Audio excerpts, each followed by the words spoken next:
রব্বুল আলামিন পৃথিবীর মধ্যে মানুষ সৃষ্টি করেছেন, তার একটা উদ্দেশ্য আছে, লক্ষ্য আছে।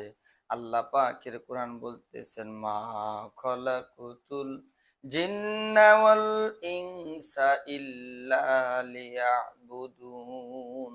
আল্লাহু আকবার বলেন। আল্লাহ পাক রব্বুল আলামিন বলেন, নবী গো, দুনিয়ার মধ্যে মানুষ প্রেরণ করেছি একমাত্র উদ্দেশ্য একটাই, মানুষকে আমি আল্লাহ পাকের ইবাদত করতে হবে, গোলামি করতে হবে। এ প্রসঙ্গে আল্লাহর পয়গম্বর রহমতে আলম মুহাম্মদ রাসূলুল্লাহ সাল্লাল্লাহু আলাইহি ওয়াসাল্লাম বলেছেন, আদ-দুনিয়া খুলিকাত লাকুম আনতুম খুলিকতুম লিল আখিরাহ। দুনিয়ার বুকে যা কিছু সৃষ্টি করেছি, আল্লাহর হাবিব বলেছেন, সব কিছু আল্লাহ পাক সৃষ্টি করেছে একমাত্র মানুষের গোলামির জন্য। আর মানুষকে আল্লাহ পাক সৃষ্টি করেছেন আল্লাহ পাকের গোলামি আর দাসত্ব করার জন্য। আওয়াজ করে বলেন না সুবহানাল্লাহ। আমার মুসলমান ভাইরা, মানুষগুলো কেন আল্লাহ পাকের ইবাদত করবেন? আল্লাহ পাক বলতেছেন সূরা বাকারার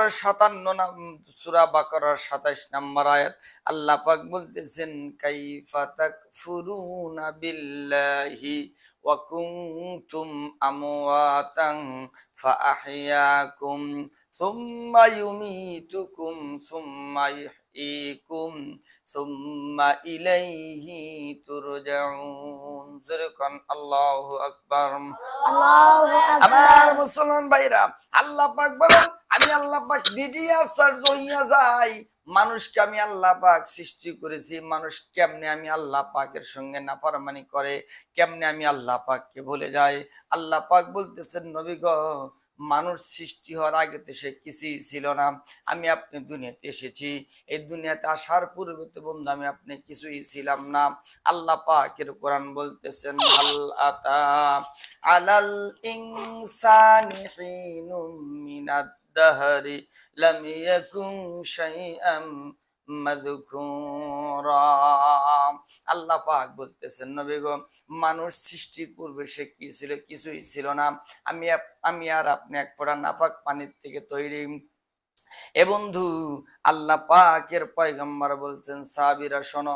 ও বন্ধু, বর্তমান একটা বিজ্ঞান একটা কথা বলি, বর্তমান সায়েন্সের বিজ্ঞানীরা প্রমাণ করেছেন, মা আর বাবার মধ্যে যে মিলন হয়, এই মিলনের মাধ্যমে বাবার স্ফুলিঙ্গ থেকে যে পানিটা বের হয়, এই পানির মধ্যে আল্লাহ পাকের পয়গম্বর আল্লাহ পাক বলেছেন যে এই পানির মধ্যে 40,000 সন্তান হওয়ার যোগ্যতা রাখে।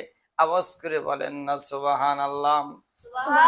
এ মুসলমান বন্ধুরা, কোনো দিকে নজর নাই, ঠান্ডা মাথায় কথাটা বোঝানোর জন্য বলতেছি। যদি এক ফোঁটা পানির মধ্যে 40,000 সন্তান হওয়ার যোগ্যতা আল্লাহ পাক রাখেন গো, ও বন্ধু, আল্লাহ পাক বলতেছে, মানুষ কেমনে আমি আল্লাহ পাকের সঙ্গে নাফরমানি করে। সে যখন দুনিয়াতে বাবার স্ফুলিঙ্গ থেকে মার রেহেমের মধ্যে প্রবেশ করলো, এই বীর্য যখন বের হলো মার রেহেমের যাওয়ার মধ্যে, যখন এই 40,000 রূহ দৌড় শুরু করলো, একজনের সাথে আরেকজন টক্কর লাগলো, ধাক্কা লাগিয়ে কেউ তো রাস্তায় পড়ে গেল। আবার মার জরায়ের মুখের ওখানে একটি উঁচা জায়গা আছে, ওই উঁচা জায়গাতে অনেকে হোঁচট খায় পড়িয়া যায়। বর্তমান তামাম পৃথিবীর মধ্যে কোনো মার একটা সন্তান, দুইটা সন্তান, তিনটি সন্তান, এরকম করতে করতে 13টা সন্তান হওয়ার খবর পাওয়া যায়। ও বন্ধু, আল্লাহ পাক বলেন, এই যে তুমি যে বাবার স্ফুলিঙ্গ থেকে মার রেহেমের মধ্যে প্রবেশ করলা, তখনও তুমি পানি ছিলাম। এই পানি 40,000 পানির মধ্যে, রুহুর মধ্যে থেকে তোমাকে আমি যাচাই বাছাই করে মায়ের রেহেমের মধ্যে পৌঁছায় দিয়েছি। ওখানেও তো আমি আল্লাহ পাকের দয়া, অর্থাৎ তুমি যা করতেছো সব কিছু আমি আল্লাহ পাকের দয়া। হাত নড়াইতেছি মুসলমান, হাত নড়ানোর যোগ্যতা দিয়েছেন কে? আল্লাহ। কথা বলতেছি, কথা বলার শক্তি দিছে কে? আল্লাহ। ক্ষমতা আল্লাহ পাক বলেন, সব কিছু তোমাকে দিলাম, আর তোমাকে একমাত্র আমি আল্লাহ তোমার কাছে চাই। মা খালাকুতুল জিন্না ওয়াল ইনসা ইল্লা লিয়াবুদুন। মা খালাকুতুল জিন্না ওয়াল ইনসা বিখা, নিসকে মাকসুদ জুস ইবাদত আযহা, নিসকে মাকসুদ জুস ইবাদত আযহা।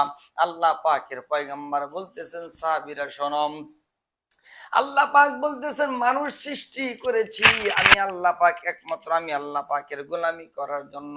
তারা যদি আমি আল্লাহ পাকের গোলামি করে আর দাসত্ব করে গো, আমি আল্লাহ পাক তামাম পৃথিবী তাদের জন্য গোলাম বানায়া দিব।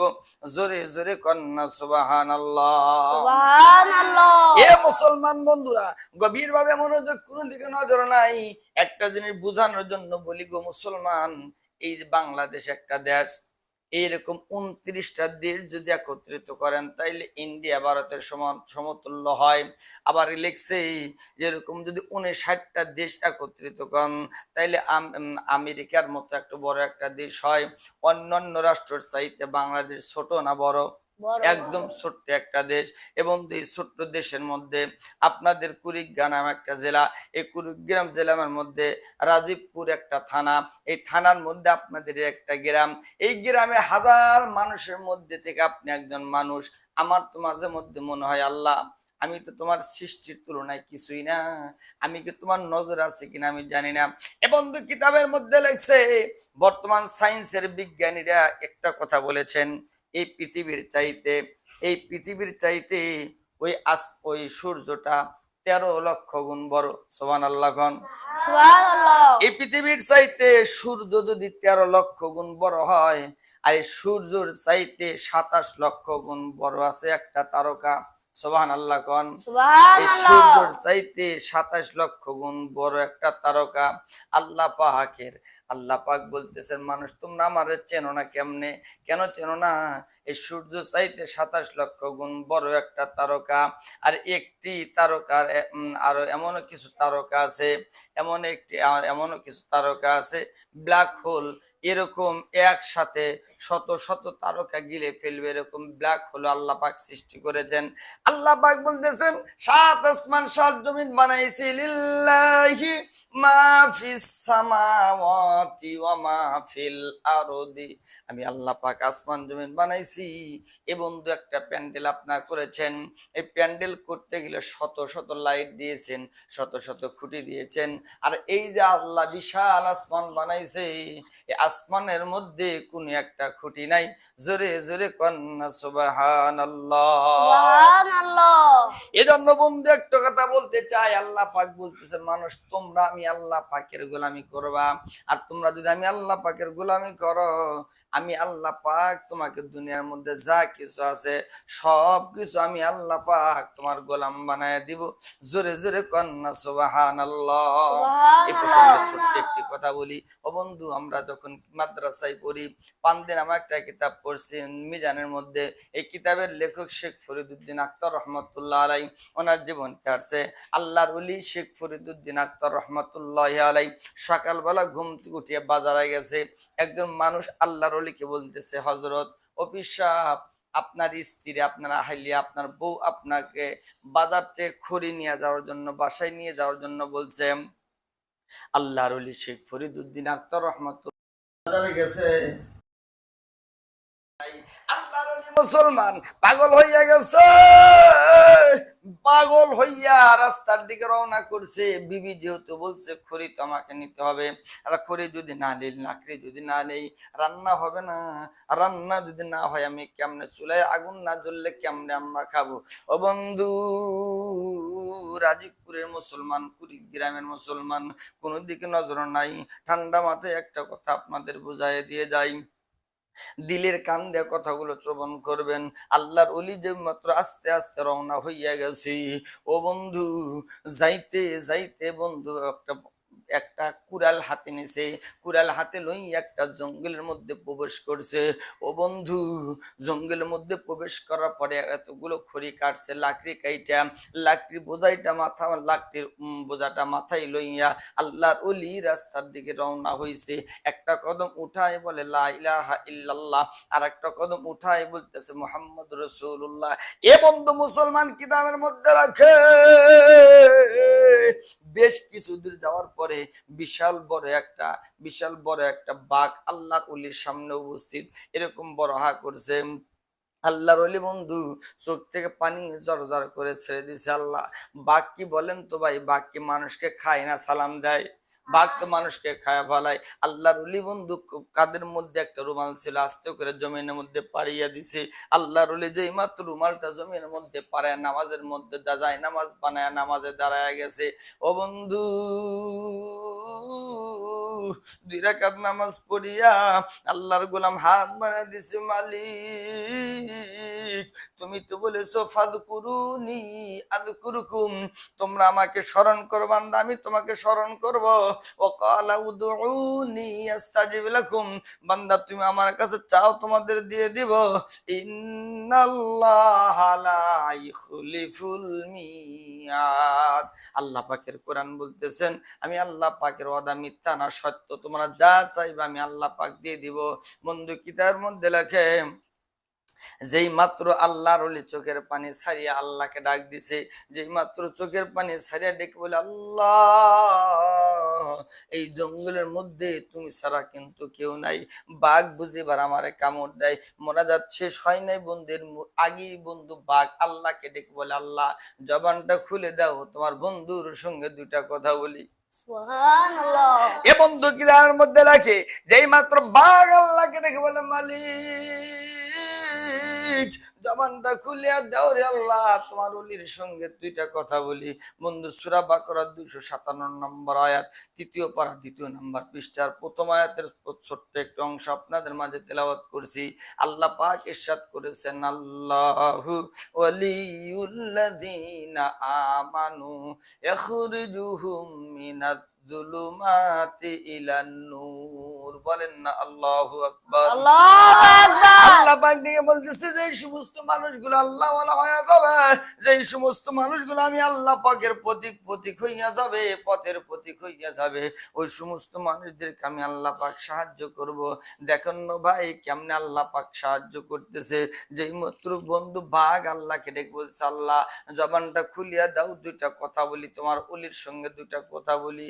এ বন্ধু বাঘ এবার জবান খুলে গেছে, বাঘ মানুষের ভাষায় বলতেছে আল্লাহর ওলি কান্দো না, তোমাকে কামড় দেওয়ার জন্য আসি নাই, গর্তের মধ্যে আমার সন্তানদের আমার বাচ্চাদের নিয়ে আমি আরাম করতেছিলাম, হঠাৎ কে যেন বারবার আওয়াজ করে বলতেছে বাঘ দেরি করিস না চলিয়া যা, ওই আমার ওলি আমার বন্ধু লাকড়ি বোঝা মাথায় করে বাড়িতে বহন করে, আমি আল্লাহ পাকের বড় কষ্ট হয়, এই লাকড়ি বোঝা বহন কইরা আল্লাহর ওলির বাড়িতে পৌঁছায় দিয়ায়। জোরে জোরে কন্যা সুবহানাল্লাহ। সুবহানাল্লাহ। এ বাঘ বলতেছে আল্লাহর ওলি তোমাকে কামড় দেওয়ার জন্য আসি নাই, মুহূর্তকাল দেরি করিও না, এই লাকড়ি বোঝা আমার বাঘের মামার পিঠে উঠাইয়া দাও। ও বন্ধু বলেন তো বাঘ বলেন ঘোড়া বলেন গরু বলেন চড়াইতে গেলে লাঠির দরকার আছে কি নাই? আছে। লাঠির দরকার আছে না? যেই মাত্র বাঘের পিঠের উপর লাকড়ি খড়ির বোঝা উঠাইয়া দিছে, লাকড়ির বোঝা উঠাইয়া দিছে, বাঘ আগে আগে যায়, আল্লাহর ওলি পিছনে পিছনে যায়। একটু যাওয়ার পরে বিশাল একটা সাপ এরকম এসে ফেনা ধরছে, সাপ দেখে মানুষ ভয় পায় কি পায় না? মাত্র বন্ধু সাপ এরকম ফেনা ধরছে, আল্লাহর ওলি ডেকে বলে মালিক এই মুহূর্তে বুঝে আমার আর বাঁচার উপায় নাই, সাপ যদি আমার কামড় দেয় আমি তো শেষ হয়ে যাব। বন্ধু কিতাবের মধ্যে লেখছে মুসলমান, এ রাজীবপুরের মুসলমান কুড়িগ্রামের মুসলমান ঠান্ডা মাথায় কথাটা বোঝার চেষ্টা করো।